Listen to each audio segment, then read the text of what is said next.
natin ang walang hanggang awa niya. Isa-isa niyang binigo ang mga iyong makabala. Tay, magpatuloy sa kanyang kahabag-habag na kalagayan? Hindi ko alam ito. Hindi ko matalong ang isip ng makapangyarihan sa lahat. At sa pangyayaring ito ay hindi ang kasabihan mabuti na ang masamang kilala kaysa mabuting kikilanin pa para sa akin kung makakaharap. Sorry po. Ang baga naman ang pabor na ito. Ano ba yan? Yung maliliit na mga bangkang iyon, mga sabagal sa daanan. Pati mga indiyo, naliligo at naglalabas sa ilog. Mga perwisyo sa mundo.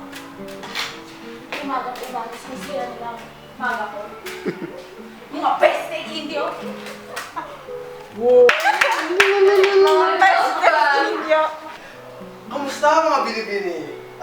Ako ay nagbebenta ng mga alahas. Ang may iba nito ay kwintas ni Cleopatra ng mga piramid. Aba, ang kikinang ng mga alahas na binibenta mo, Ginoo. Inay, parang maganda ang turquoise na ito. Maganda nga. Inay, oh, napakaganda talaga ng ginto na alahas na ito. Bagay na bagay sa iyo. Tinira mo ako sino. Tingin si Kapitan ng Tika sa mga alahas sa Simon. Tumari na ayaw niya pero gusto niya talaga. Hangal! Bakli ni Kapitan ng Tika na parang madaming alam.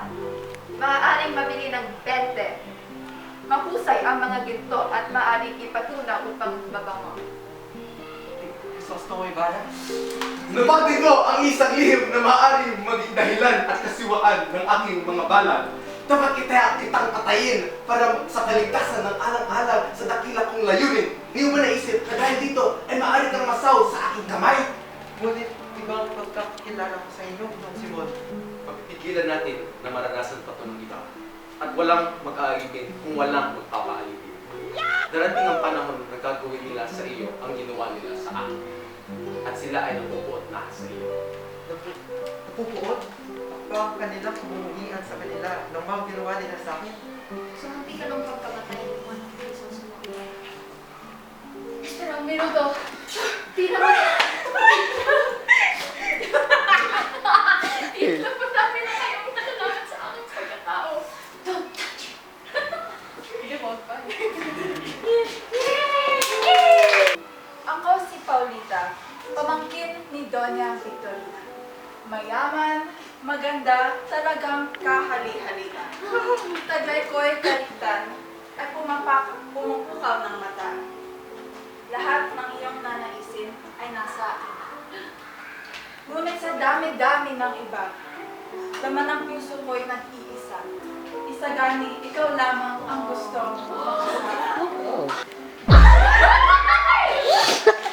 May isang lamang na problema. Ako'y tutungo sa altar. Kaharap ay hindi ikaw. Patawad, isa gani. Ngunit hindi laging puso ang siyang maghahali. At yung kasintahan niya si Basilio, isa siyang demonyo na nag-aanyang tao lamang upang ipahamak si Kristo. Nang pumunta ako sa simbahan kanina, para nang parke ang paligid. Sus Maria Joseph, ang suot ng ilang mga kababaihan. Nakikita na ang ilang mga kaluluwa. Hindi ba alam naman natin na isang sagradong lugar ang simbahan? Ngunit, bakit marami pa din ang nagsusuot ng sleeveless at maiiksing pada at shorts sa loob ng simbahan? Ikaw, oo, ikaw. Ikaw yung nakita ko kanina. Nakakadirita. May ilang bata din na may ingay at nagsisitakbuhan pa. Hindi man lang nakikinig sa magulang na panay ang sabi sa kanila. Hindi man lang nakikinig sa magulang na panay ang sabi sa kanila na magsitigil na sila.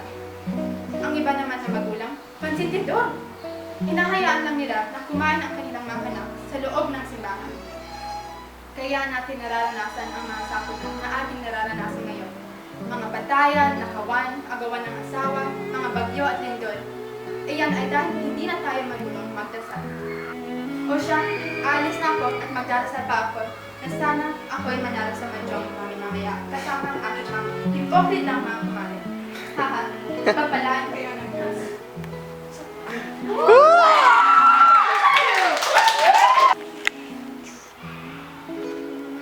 Kasi, anong gagawin ko? Hermanabal, totoo po bang magpapupunta sa impyerno ang sinumang babae at nakamatay? Dalawa, tatlo, apat.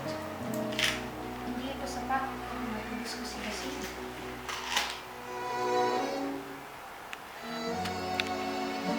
Pagkawalan ko. Upang di lumusog ang pangangatawan ng mga ito at di magtangka ng kalaya sa bilanggo. Ang kalayaan ay para sa tao. Ang pagkatuto ay para sa isipan. Ang paghadlang ng mga prayle sa aming pagkatuto ang sanhi ng aming kawalang kasiyahan.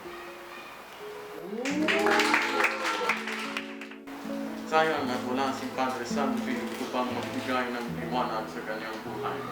Narinig ko noong siya ay bata pa. Siya ay nakasama sa isang pangyayari sa Guardia Civil. Ang ama niya ay namatay sa isang kaguhang hindi ko na matanda. Ako si Maria Clara de los Santos at ako ay madalas din tawagin Clarita. Ako ang nag-iisang anak ni Doña Piña Alba at Kapitan Tiago na tinaguri ang pinakamagandang bituin at nag-iisang budwa ng Santiago. Ako ay madalas na inalalarawan bilang isang mestiza, bilog ang mga mata at may perpektong ilong. At ito marahil ang naging pamantayan ng kagandahan ng Pilipinas.